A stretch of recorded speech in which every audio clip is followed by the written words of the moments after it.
Have you ever been really excited about a new project you start and you plan it all out and you're really enjoying it, but then something starts to bug you about it? Just a little thing, but it snowballs into a bigger thing, and then all of a sudden you just don't want to work on it anymore. And you tell yourself you'll give it a break and come back to it later, and then years pass. Maybe it's just me? Meet my snowball, Marigold. Well, actually, she's not the problem exactly. My original design of her is. So in 2019, I wrote out a script for a new comic, I did some character designs, I made a storyboard, and I was on my way to drawing out all the pages when I just started hating everything about it. I thought I was being smart when I designed her. I made her super simple to draw, symmetrical, so you didn't have to think about her from different angles. I thought it was going to save me a lot of time, but what it really did was create this character that just wasn't fun to draw. I didn't like it. But by then I was like so stubborn because I was like, well, I already committed and I didn't want to back down. And then it killed my passion for the whole project, and it was just left in the sands of time, which I always thought was a shame. So today I'm going to right a wrong from the past and redesign Marigold. Hi friends, Miss Art Garden here, and let's get started. First thing I'm going to start with is some guides. Even if I'm not perfect with my guides, they really help me with proportions. It's kind of like drawing a stick figure and then elaborating on it. I do want to honor the original design a little bit. I don't know why, sentimental or something. I guess I just kind of want to keep the spirit of the original. Okay, maybe a cute pose will help give her some more personality. I don't want her standing like stock still, broomstick straight.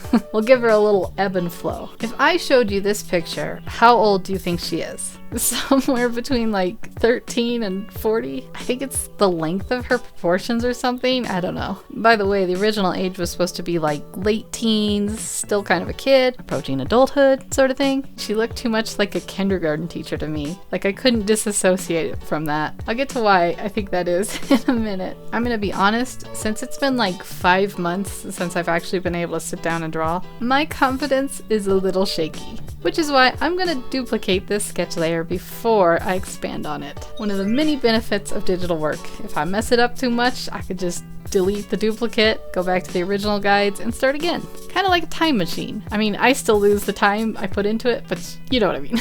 Originally, I was gonna do ankle boots. I thought they'd be kind of cute, but now I think I'm gonna do knee-high boots. I mean, I always do knee-high boots, but to be honest, they're just so easy to draw. And they look cool. It's always either flats or knee-high boots for me when it comes to girls. I don't know why. Maybe because feet are the hardest thing for me to draw. I think I'm making her look a little bit too much like a French maid. I wanted to flare her skirt, but I think I shortened it too much. Getting too much of a French maid vibe for sure. That's okay, I can fix it with my old bag of tricks. Just lasso it and transform it down. There we go, that's better. I'm giving up on the frills. I thought about putting frills on the straps of her apron. I think it's too much over designing. I have no idea what I'm doing with these hands. I want them in front of her, but I don't know what they should be doing. I guess I'll just kind of leave them in a weird pose. I'll come back to them later. I am so bad at drawing small faces. But thankfully I can micro edit everything on the computer. If my faces were just how I drew them the first time, I would have a lot of unfortunate looking characters. Oh boy, it's the hair time. I'm pretty inconsistent with how well I draw hair, but I need to believe in myself. That's actually not too bad. What do you think? A lot more detailed. Now, before I ink it, I think I'll draw some different face angles like I did last time, like a proper fleshing out of the character design concept art thing. Look how dead-eyed her old expression is. I'm so sorry, Marigold. I'll start with my tried and true 3/4 face angle. For whatever reason, that's the easiest one for me to draw. I've probably just drawn it more than other face angles. Alright, now a front-facing view. This is definitely not my second attempt or anything. Why would you think that? No.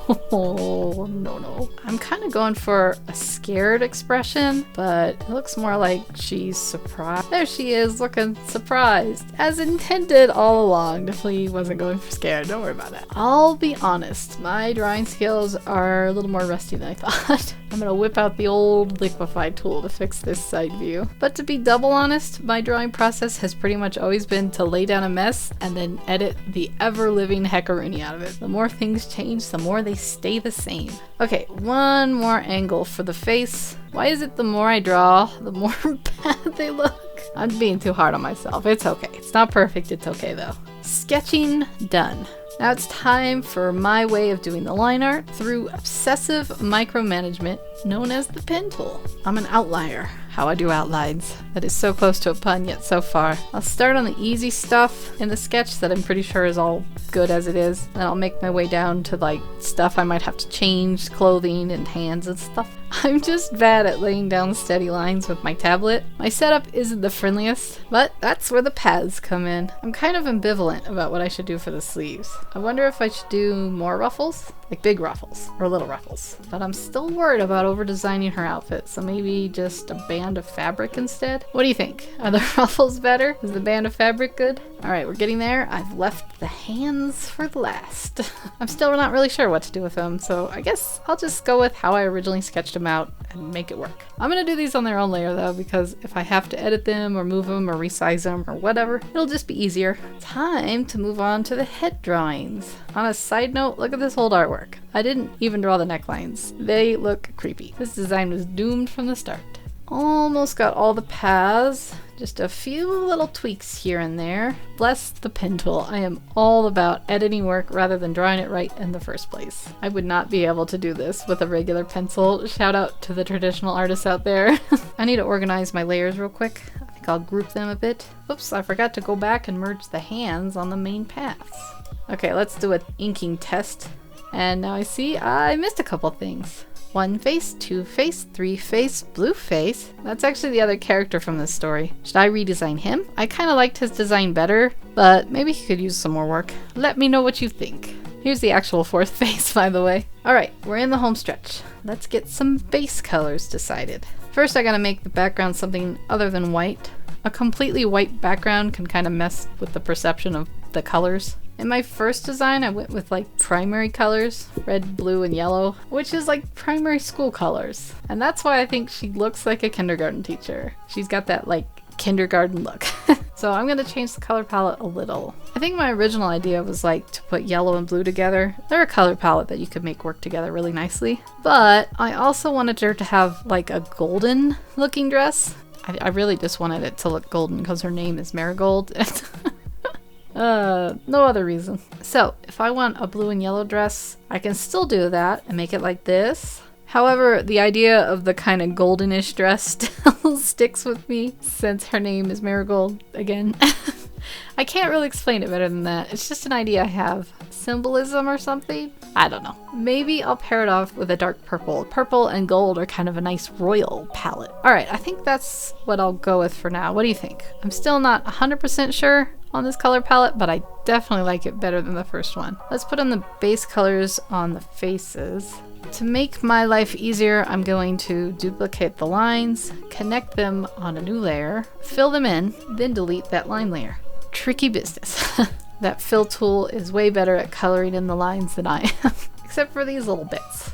I always gotta go back and get them. I didn't draw in her apron straps. Maybe I should just put the color of the straps in?